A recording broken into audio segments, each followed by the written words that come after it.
Olá, pessoal! Eu sou a professora Poliana e esta é a aula de Sistema Respiratório, parte 3. Vocês têm estudado o nariz com a cavidade nasal, a faringe, a laringe. Mas já pararam para se perguntar qual é a função da laringe? Bom, é exatamente isso. A função da laringe é a fonação. Por quê? Lá na laringe vão haver duas estruturas anatômicas denominadas pregas vocais. Centralmente você tem o que a gente chama de pregas vocais verdadeiras e lateralmente, ou seja, indo para fora, nós vamos ter o que nós chamamos de pregas vocais falsas ou vestibulares.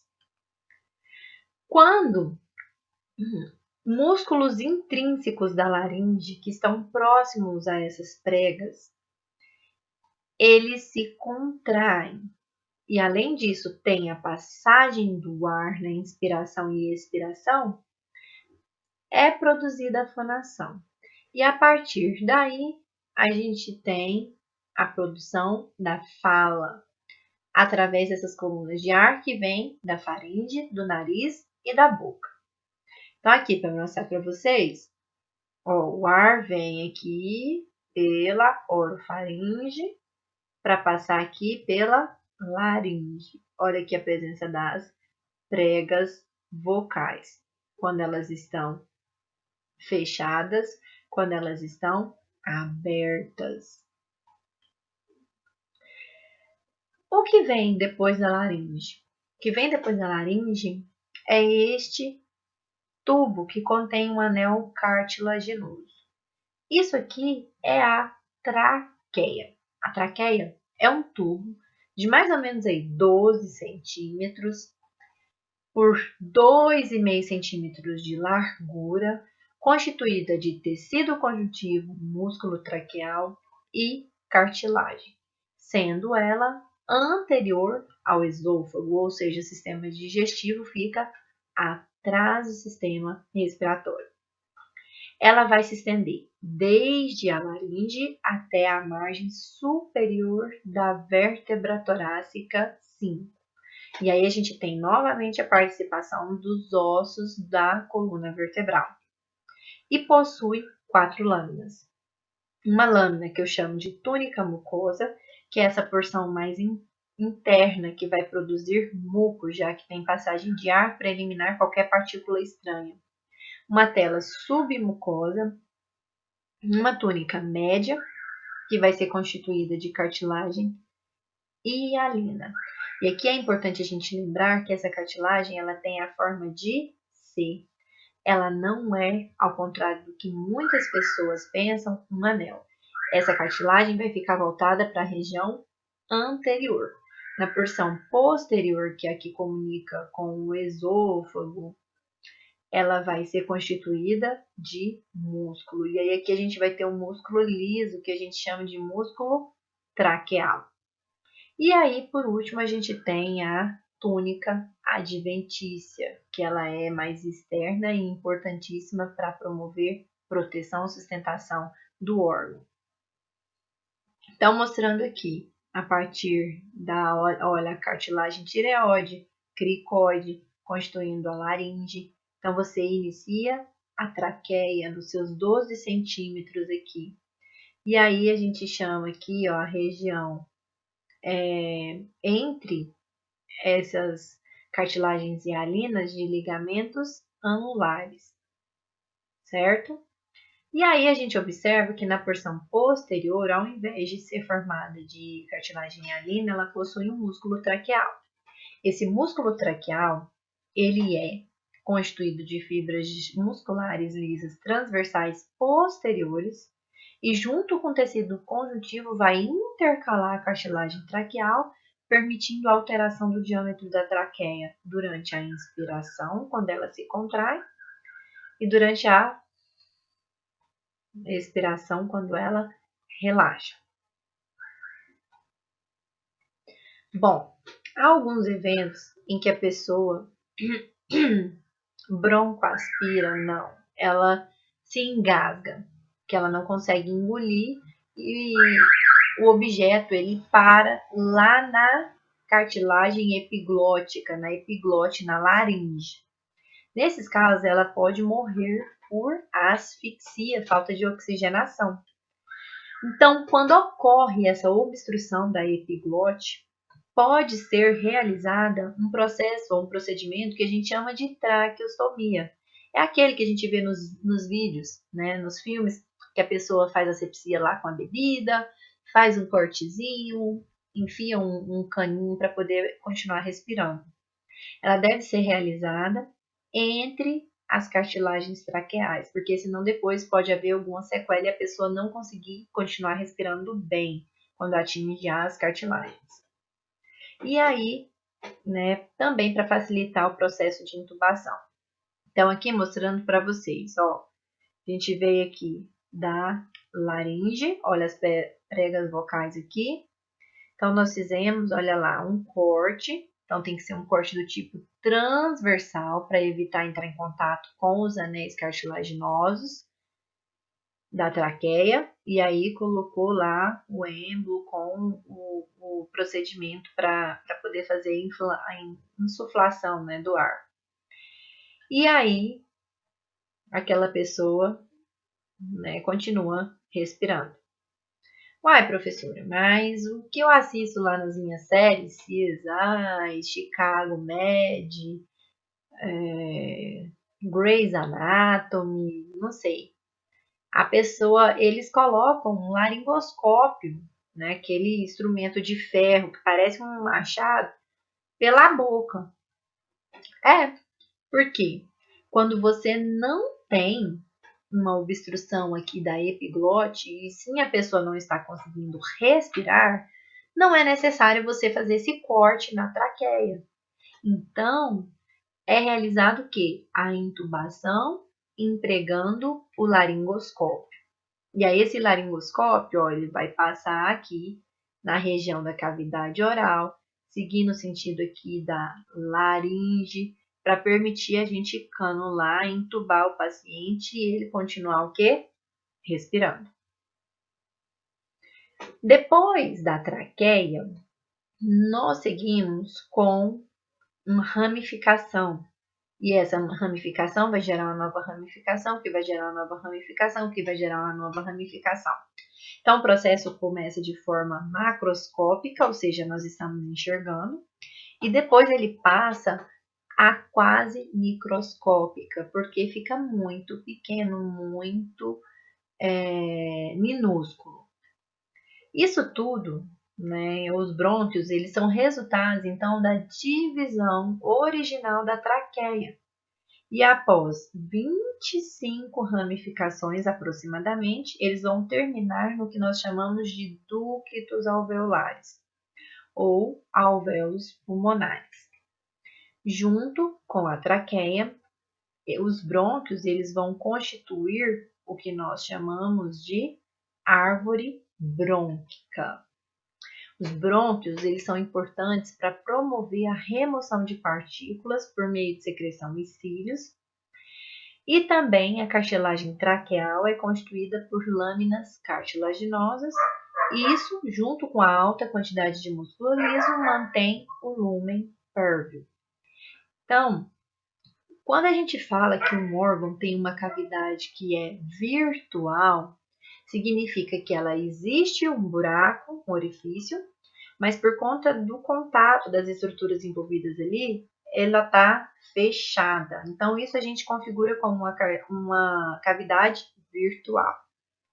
No sistema respiratório, na traqueia, nos brônquios, bronquíolos, nós temos a porção da cartilagem. A cartilagem ela é enrijecida. Isso ela impede que os músculos, os tecidos conjuntivos envolvidos ali, eles se colabem, fiquem virtuais. Então, ela mantém o orifício ali, ó, da traqueia e dos brônquios aberto ou pérvio. Isso é importante? Sim, extremamente importante, pois isso facilita a entrada e a saída do ar. Imagine você numa bexiga, a força que a gente tem que fazer para poder enchê-la. Se a cada momento, cada inspiração, expiração a gente tivesse de fazer isso, isso seria danoso para o nosso organismo. Esses brônquios, como eles possuem essas diversas ramificações, eles vão se dividir. Então, a gente tem aqui, a partir da traqueia, que é aquele tubo de 12 centímetros que ocorre após a laringe, ela vai fazer a primeira bifurcação. Essa região em que ela se bifurca nós chamamos de carina.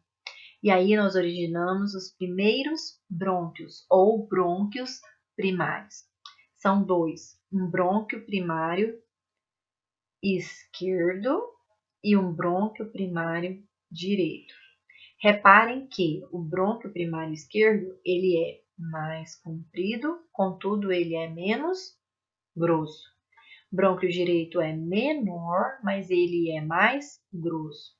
Então, quando uma pessoa broncoaspira um objeto, normalmente ele vai parar no local que é mais grosso, ou seja, do lado direito.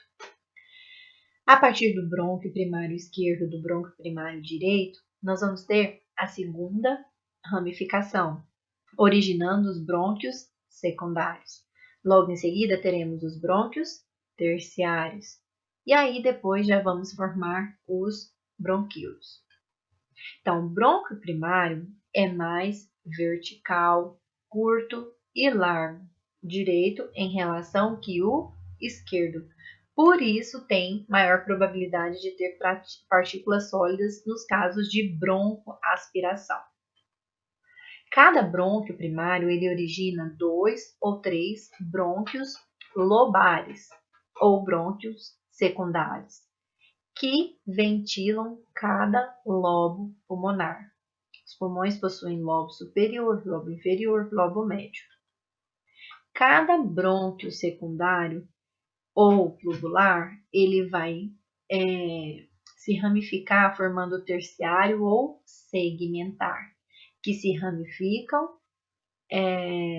em segmentos broncopulmonares, ou seja, dentro dos pulmões, que é quando nós já temos os bronquíolos. Então, brônquio primário, brônquio secundário, brônquio terciário, eles são expostos, a gente consegue enxergá-los fora do pulmão.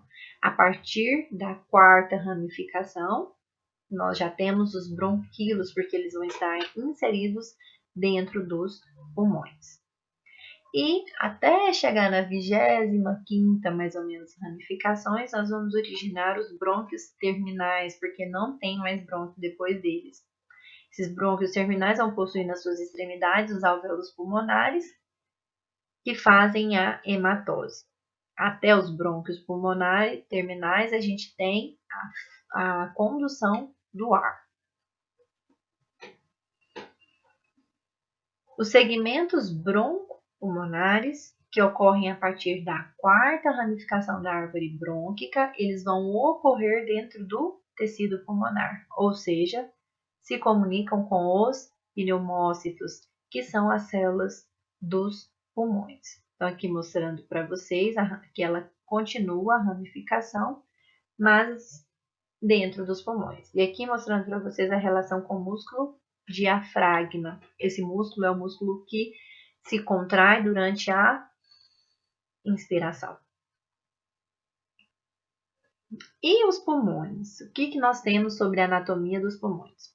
Os pulmões, eles são pares, ou seja, há dois pulmões, um pulmão direito e um pulmão esquerdo. Eles têm a forma de cone e são separados pelo mediastino, a região em que fica localizado o coração. Lembra lá da videoaula de sistema cardiovascular?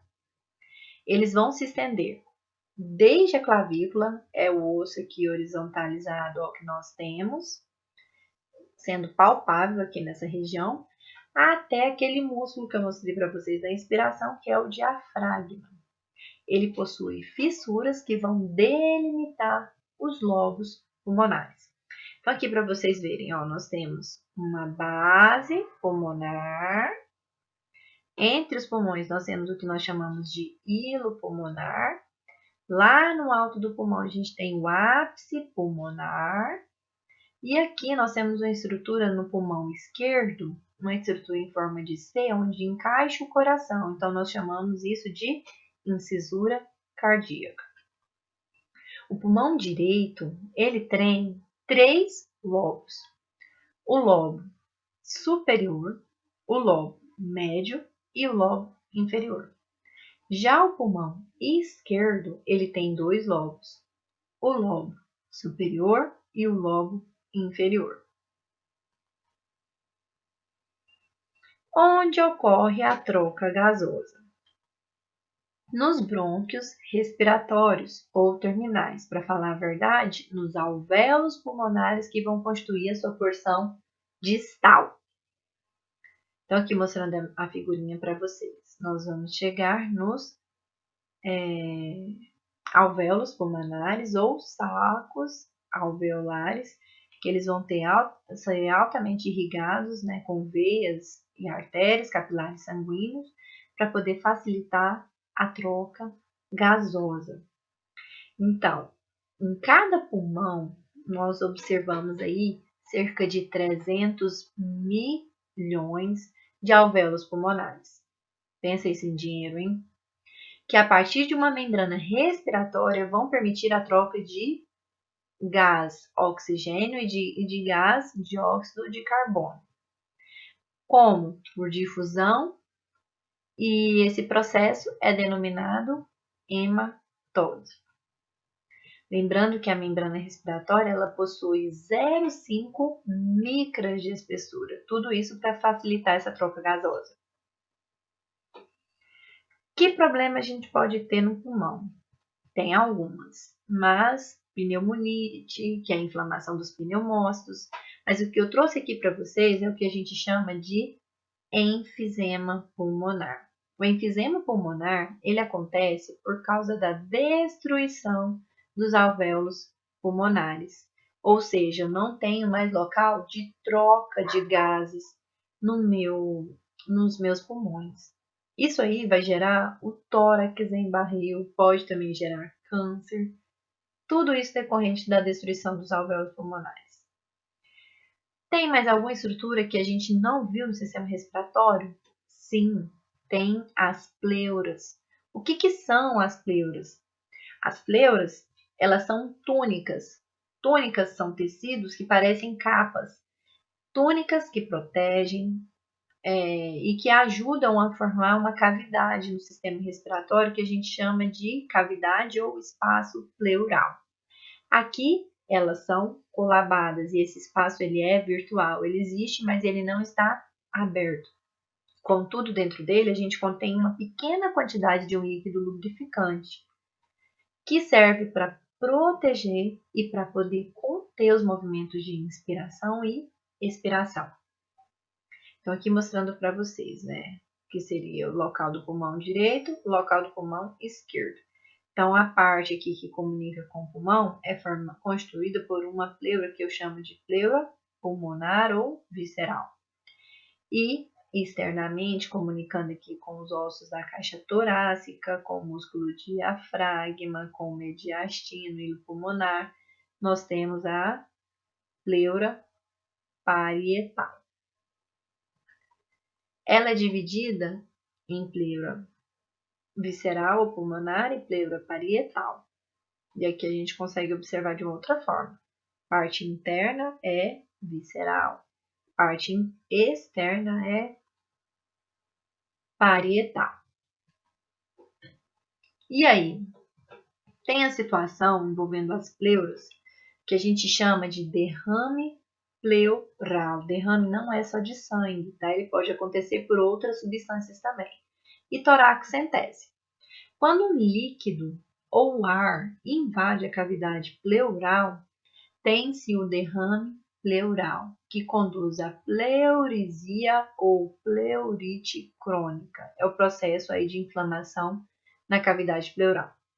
Então, aqui mostrando para vocês. Do lado de cá, eu tenho aqui as pleuras parietal e visceral com o pulmão normal. De cá, eu comecei a acumular líquido entre essas pleuras. Isso aqui é o derrame pleural. Mostrando aqui na radiografia, ó, derrame pleural ocupando metade do hemitórax esquerdo. altamente visível em exames de imagem. Isso é resolvido a partir de um procedimento. Aqui não é a traqueostomia, aqui a gente vai chamar de toracocentese, porque é em outro local. Isso constitui basicamente a gente inserir uma agulha entre o sétimo espaço intercostal para poder fazer a drenagem, ou seja, retirar esse líquido, certo? E aí reestabelecer o processo de inspiração e expiração. Que patologia a gente pode ter envolvendo a pleura? A primeira que eu trouxe para vocês é o hemotórax. Como eu falei para vocês, pode acontecer de ter líquido e ar. Quando eu tenho sangue ali presente, eu chamo de hemotórax. Olha lá, eu tenho aqui os pulmões agindo naturalmente com as pleuras. E aqui eu tenho, na cavidade pleural, líquido sanguíneo. E tem também o pneumotórax, onde, lá na cavidade, a gente vai ter o preenchimento por ar. Não é legal ficar na cavidade pleural o ar. E aqui mostrando para vocês, em outro exame, que tem os limites aqui que estão contendo o tamanho do órgão. Isso vai impedir a expansão natural do órgão. Essa foi a terceira aula do sistema respiratório. Eu espero que vocês tenham gostado. Tchauzinho, até a semana que vem.